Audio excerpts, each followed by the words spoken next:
Hello, you wonderful people, and welcome to another episode of Super-Fanta-Fi. This being a show where I talk about TV shows of the supernatural, fantasy, and/or science fictional genre. For today's episode, I'm going to talk about the latest episode of 12 Monkeys. So basically, in this episode, we dealt with Cassie's coming back to the future and kind of tells the team what she knows about her experiences with the witness, as well as, kind of finding out that he's not just a normal person, which, cause what I liked about this episode was the fact is you couldn't tell whether Cassie was being cause she would see the witness everywhere. And it's I didn't know whether she was you didn't know whether she was just crazy or whether he was really there or not. Because a theory that's kind of thrown out is okay, maybe the witness has power of, maybe he can time travel too, but it's kind of well, if he has access to splintering / time travel, then why would the messengers need to use Jones' machine to get throughout time if that were the case? But it does seem like he does have it's hard to understand how they are able to talk to him, because it brought up the fact that he has some kind of special powers. Is he just a normal human being, or is he so much more than that? Because the fact of the matter is that those leaves, the red leaves that you drink, they end up giving you you do apparently a mental time travel, and that's how you communicate with him. But it's still not really sure where exactly in time. Maybe, well, really no, because they kind of brought it up because Jones was saying I'm about to say you don't really know where in time you talk to him, but it's no, Jones talked about the fact that you're connecting to him at a point outside of time. So there's that. But I just really like that. It kind of this episode kind of had a very spooky element to it, because it's the machine got tampered with, and I thought that was kind of crazy. I was oh crap, is the messenger really there, or does he have someone else there under his control? But then and then I was thinking about that a little more. It kind of came to me as yeah, it's most like a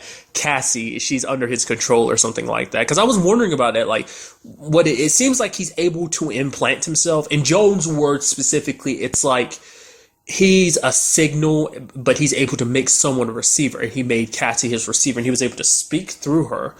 And that was kind of, interesting, that confrontation between him and Cole. It's you're the witness. We finally get to meet. And he's like, what did you witness? And he said the beginning and the end. So that was kind of very interesting. Basically, the reason why he's doing all this is because he's witnessed it all. I guess somehow, in some shape or form, maybe something happened to him, because it's still in the back, because this episode brought out the fact is that we see Sam with the witness at the end of the episode, because I threw out that possibility last episode. What if the witness is Sam? Because that would kind of make you understand, I guess, because I was wondering, I was maybe he is connected to the witness, because it's the way he drew that diagram of the entire facility at the beginning, shows how much of a smart kid he is. And that's why I was thinking okay, maybe the witness is Sam but older, and the reason why he took himself hostage was because he was okay, I'm trying to set up all these events that would lead me to become the witness. Because there was that little last bit of radiation shot off from the machine, and it hit Sam, and Ramsey's under the impression that he's dead, because even Jones isn't 100% sure what happened to him, because she's there's very unlikely that he survived it, but if he did, there's no, you were lost in time at one point in time, so maybe he was too, so there's no telling where exactly in time he could be.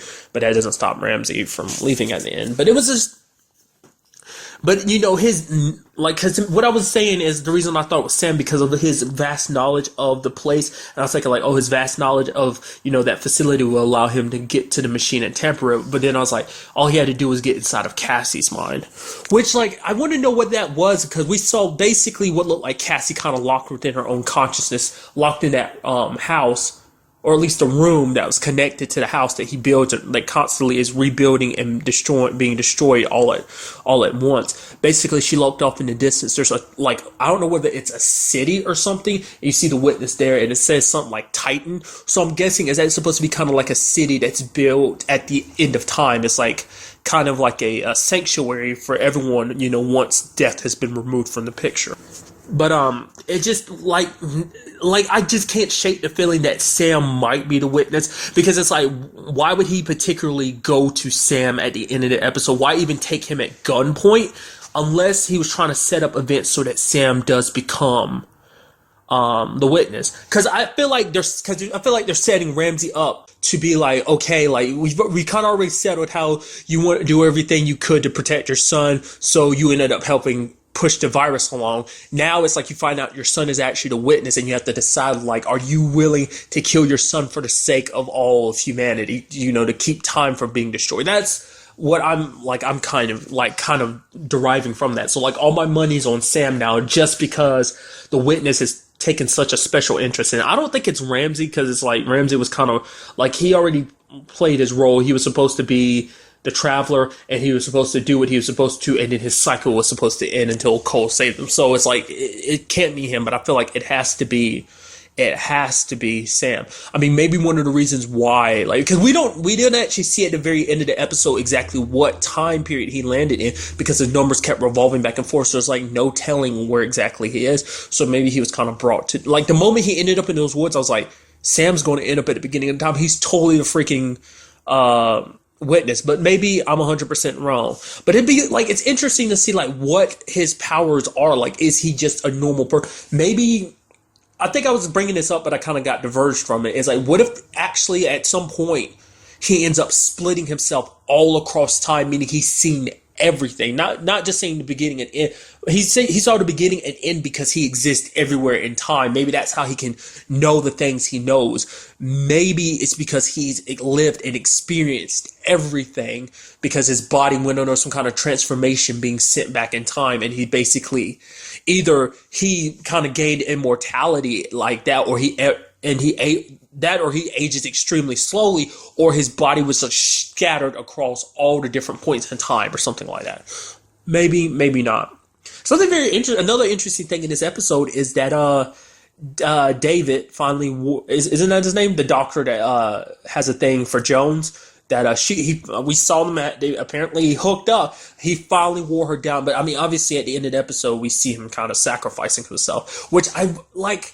It's always messed up how like deaths are always cool in TV shows like this. What I mean is, like, you're like, oh, that's a sad moment, but man, those effects look amazing. Like him like turning into like dust / sand and like dissolving away.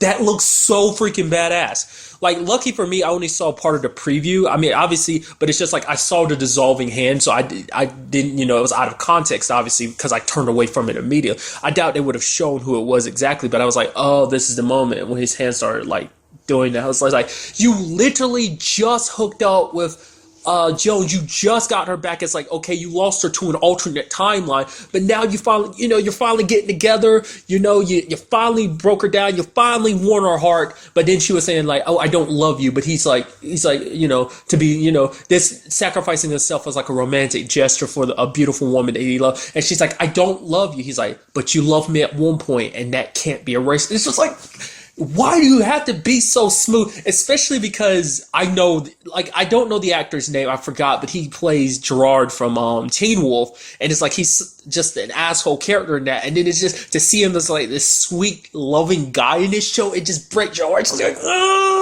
it's like I go from hating you to loving you. It's just, and it's so good. It's just like, dude, why'd you have to do that? It's like I should have known, because they were setting it up. Jones is happy and everything. It's like Jones lost everything. She lost her child. She lost her husband. They were only married for 6 days. So, that's elements never come back. The last time we saw her ex-husband was at the end of season 1, when Ramsey and Cole came across his machine, the splintering machine. That was like the last time we saw him. So it's like makes you, obviously in this timeline he's most likely, I mean, at this point in the future, he's probably dead from the virus or whatever, but still it does make you wonder, like, what exactly went down, so. But overall, a very interesting episode. I mean, it's very, like, the whole situation, Cassie being under his control, it led to an interesting conversation about Deacon, because, like, it's basically like, Cole's not going to be able to do what needs to be done because, he's got Ramsey's son, and it's just like, he's like, but Deacon said, like, I won't be able to, too, because he legitimately cares for Cassie, because they're, trying to unbrainwash her from whatever the witness put her through. But, it's interesting seeing that side of him because even Cole brought it up earlier in the episode. He's like, I'm sorry, I never really was okay with Deacon. You know, you and Deacon, but it's like y'all went through a lot in this time period. Like he looked after you, he made you who you are, and it's like no matter how much I may despise Deacon, like I do realize now how much he actually cares for you. And she's like, I didn't know you had a problem with. He's kind of like, well, I didn't kind of basically that he kind of kept it to himself. And she's like, I guess we don't know each other as much as we used to. And it's like that's the sad thing because they grew so close together during season 1, and after that they've grown so far apart because they've turned into different people. Like I said, Cole's not necessarily the person he was, and she's definitely not the same person she was. But I mean, he kind of brought it back saying like, yeah, you do because you would never, you know, let me die because you do care for me. So he had Ramsey shoot him, and that kind of snapped Cassie out of whatever control he has. You know, Jones set up something to kind of counteract this and make it so the witness can never tamper with her again. And Cassie's like, how do you know this is going to work? And basically, she was very cryptic at the end of the episode, like she's going to do something like saying that this was all her fault, and she's going to have to be the one to fix it or something. So I don't know what that means. I guess we'll find out next episode. But also another element I was going to talk about, I kind of skipped over, is the fact is I was expecting a little bit more from when the machine kind of went a little haywire and basically time started kind of happening. Like basically time was like, I don't know what the word is. Basically time was leaking into the facility, and basically one of the people, at least one of the people they've come across was one of the old Splinter, one of the past subjects Jones had used for the Splinter project.